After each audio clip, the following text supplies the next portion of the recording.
السلام علیکم، آپ کا دوست محمد فہیم اختر آج نئے ٹاپک کے ساتھ، اور ہمارا ٹاپک ہے نظریہ پاکستان کی وضاحت ڈاکٹر علامہ محمد اقبال کی روشنی میں کریں۔ یہ 9th کلاس کے حوالے سے لانگ سوال ہے، اور پیپر سکیم کے مطابق جو پہلا چیپٹر ہے، پہلے چیپٹر میں سے 8 نمبر کا لانگ سوال آنا ہے، اور میں چاہتا ہوں کہ یہ نظریہ پاکستان علامہ اقبال کی روشنی میں جو سوال ہے لانگ کے طور پر، آپ اگر اس لانگ سوال کو جو اپلوڈ کیا گیا ہے اسکرین کے اوپر 3 پیجز کے اوپر مشتمل ہے، اگر یاد کر لیتے ہیں تو آپ ایزلی آسانی کے ساتھ 8 نمبر حاصل کر سکتے ہیں۔ تو لکھنے کا جو اس کا طریقہ ہے وہ یہی ہے، فرسٹ آف آل آپ نظریے کی ڈیفینیشن لکھیں گے اور نظریے کی ہیڈنگ بناؤ گے، اور اس کی جو ڈیفینیشن ہے یہ ورڈ انسائکلوپیڈیا سے لی گئی ہے کہ نظریہ سیاسی اور تمدنی اصولوں کا ایسا مجموعہ ہے جس پر کسی قوم یا تہذیب کی بنیادیں استوار ہوتی ہیں۔ دوسرے نمبر پر دوسری ہیڈنگ بنائیں گے نظریہ پاکستان۔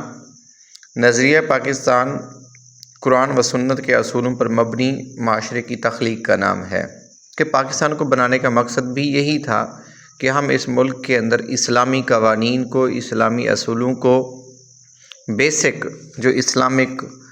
رول آف لا ہے اس کو نافذ کریں گے۔ اور تیسری ہیڈنگ آپ نے بنانی ہے، وہ تیسری ہیڈنگ ہوگی نظریہ پاکستان اور ڈاکٹر علامہ محمد اقبال۔ ڈاکٹر علامہ محمد اقبال نے برصغیر کے مسلمانوں کو الگ ریاست کا تصور دیا اور اپنی شاعری کے ذریعے ان کو جگایا، بیدار کیا۔ شروع میں پہل ڈاکٹر صاحب خود بھی مسلم ہندو اتحاد کے حامیوں میں سے تھے، لیکن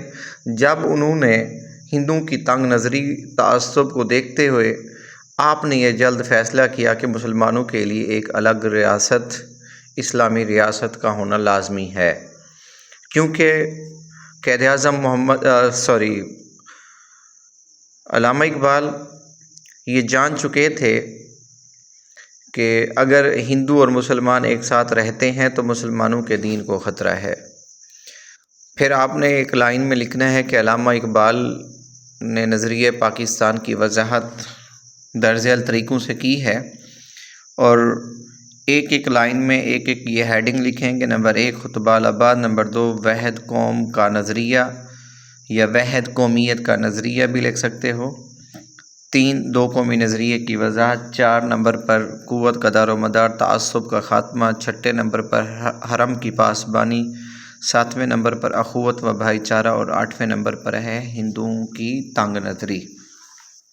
تو مارکر کے ساتھ آپ نے بہترین کر کے ہیڈنگ بنانی ہے، اور اس ہیڈنگ کو انڈر لائن بھی کرنا ہے، 2 فٹے کی مدد سے لکیریں لگانی ہیں۔ جو چیزیں لکھنی ہے اس کے اندر آپ کے سامنے یہ اسکرین پر نظر آ رہا ہے کہ علامہ اقبال خطبہ الآباد 1930 میں عوام سے خطاب کرتے ہوئے فرمایا کہ مجھے ایسا نظر آتا ہے کہ اور نہیں تو شمال مغرب ہندوستان میں مسلمانوں کو الگ ریاست قائم کرنا پڑے گی۔ اگر ہم چاہتے ہیں کہ اسلام برصغیر میں زندہ رہے تو اس کے لیے ضروری ہے وہ ایک مخصوص علاقے میں اپنی اسلامی ریاست قائم کریں جہاں مسلمان دین اسلام کے مطابق اپنی زندگی کو بسر کریں۔ اور دوسری ہیڈنگ بنانی ہے وحد قوم کا نظریہ، کیونکہ ہندو انگریزوں کو یہ بات باور کرا چکے تھے کہ برصغیر کے اندر 2 مختلف قومیں آباد نہیں ہیں، بلکہ مسلمان جو ہیں یہ پہلے ہندو تھے، اب یہ ہندوؤں سے تھوڑے سے بگڑ چکے ہیں، لہٰذا مسلمان کوئی قوم ہی نہیں ہے۔ تو لہٰذا ڈاکٹر علامہ محمد اقبال صاحب نے اس بات کو رد کرتے ہوئے، مسترد کرتے ہوئے آپ نے فرمایا کہ نظریہ پاکستان کے حوالے سے آپ نے دعویٰ کیا کہ ہندو اور مسلمان ایک مملکت میں رہنے سے اکٹھے نہیں ہو سکتے، یا ایک مملکت میں اکٹھے نہیں رہ سکتے، اور مسلمان جلد یا بدیر ایک الگ ریاست حاصل کرنے میں کامیاب ہو جائیں گے، اور آپ نے ہمیشہ مسلمانوں کے لیے جداگانہ حیثیت کے اوپر بھی زور دیا۔ تیسرے نمبر پر ہیڈنگ بنائیں گے 2 قومی نظریے کی وضاحت۔ ڈاکٹر علامہ محمد اقبال صاحب نے 2 قومی نظریے کی وضاحت کرتے ہوئے فرمایا کہ انڈیا ایک برصغیر ہے، ملک نہیں ہے، خشکی کا خطہ ہے، ملک نہیں ہے، اور برصغیر کے اندر مختلف مذاہب سے تعلق رکھنے والے لوگ رہتے ہیں، کیونکہ وہاں پر مسلمان بھی تھے، ہندو بھی تھے، سکھ بھی تھے، اور مختلف نسل کے اور بھی لوگ وابستہ تھے۔ اور آپ نے فرمایا مزید کہ مختلف زبانیں بولنے والے لوگ رہتے ہیں، مسلم قوم اپنی الگ پہچان رکھتی ہے، تمام مہذب قوموں کا فرض ہے کہ وہ مسلمانوں کے مذہبی اصولوں کا احترام کریں۔ چوتھی ہیڈنگ ہے قوت کا دار و مدار۔ تو ڈاکٹر علامہ محمد اقبال صاحب نے فرمایا کہ مسلمان اسلام کی وجہ سے ایک ملت ہیں اور ان کی قوت کا دار و مدار بھی اسلام پر ہے۔ انہوں نے مسلم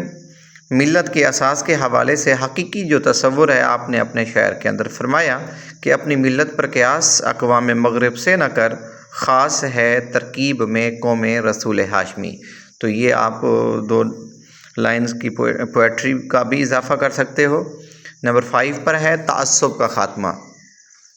آپ نے مسلم قوم کو اسلام کے ہر پہلو کو اپنانے اور رنگ نسل تعصب کو ختم کرنے کا مشورہ دیا، اور جس کی وضاحت آپ نے اپنے اس شعر کے اندر فرمائی کہ بتان رنگ بو کو توڑ کر ملت میں گم ہو جا، نہ ترانی رہے باقی، نہ ایرانی نہ افغانی۔ یہ لفظ ایک مسٹیک ہو گئی۔ تو اس کے بعد آپ نے نیکسٹ جو ہیڈنگ کا اضافہ کرنا ہے وہ آپ کے سامنے اسکرین پر نظر آ رہی تھی۔ خیر، لاسٹ ہیڈنگ کا میں ذکر کر دیتا ہوں، اور وہ ہیڈنگ ہے ہندوؤں کی تنگ نظری۔ یہ لاسٹ میں ہیڈنگ آپ نے لکھنی ہے۔ تو علامہ اقبال نے برصغیر کے مسلمانوں کے لیے الگ وطن کا تصور دیا۔ آپ رحمۃ اللہ علیہ نے مسلم ہندو اتحاد کے حامیوں میں سے تھے، لیکن جب آپ نے ہندوؤں کی تنگ نظری اور مکاری کو دیکھا تو آپ نے مسلمانوں کے لیے الگ ریاست کا تصور دیا۔ لاسٹ میں نوٹ لکھنا ہے، اور یہ اوپر والی لائن آپ شروع میں بھی لکھ سکتے ہو جب آپ نظریہ پاکستان اور علامہ اقبال کی ہیڈنگ تیسری بناؤ گے، اس کے اندر شروع میں بھی یہ لکھ سکتے ہو کہ ڈاکٹر علامہ محمد اقبال رحمۃ اللہ علیہ کی پیدائش 9 نومبر 1877 میں سیالکوٹ میں ہوئی، اور لاسٹ میں آ کر آپ اس کی وفات کی ہیڈنگ بنا کے لکھ سکتے ہو کہ آپ رحمۃ اللہ علیہ کی وفات جو ہے وہ 21 اپریل 1938 میں ہوئی، اور آپ اس دنیا فانی سے رخصت فرما گئے۔ اگر آپ کو میری یہ ویڈیو اچھی لگی ہے، آپ میری ویڈیو کو لائک کریں، میرے چینل کو سبسکرائب کریں، اور اس ویڈیو کو زیادہ سے زیادہ شیئر کریں، کیونکہ 9th کلاس کے جو پیپر ہیں وہ بالکل نزدیک ہیں، کم از کم 1 ماہ رہتا ہے، تو اس سے تمام بچوں کا فائدہ ہو۔ اگر اس طرح آپ سوال کو اٹیمپٹ کرتے ہو تو ٹو دی پوائنٹ میں آپ کو بتا دیتا ہوں کہ پہلی ہیڈنگ نظریے کی ہوگی، اور اس کے سامنے انگریزی میں آئیڈیالوجی بھی لکھ سکتے ہو۔ دوسری ہیڈنگ ہوگی نظریہ پاکستان، اس کے سامنے انگریزی میں لکھ سکتے ہو جو ہے آئیڈیالوجی آف پاکستان۔ تیسری ہیڈنگ ہوگی ideology of Pakistan and doctor علامہ اقبال صاحب۔ تو تیسری ہیڈنگ یہ بناؤ گے، پھر تھوڑا سا وضاحت کرنے کے بعد مکمل ہیڈنگز کا ذکر کرو گے۔ شکریہ، اللہ حافظ۔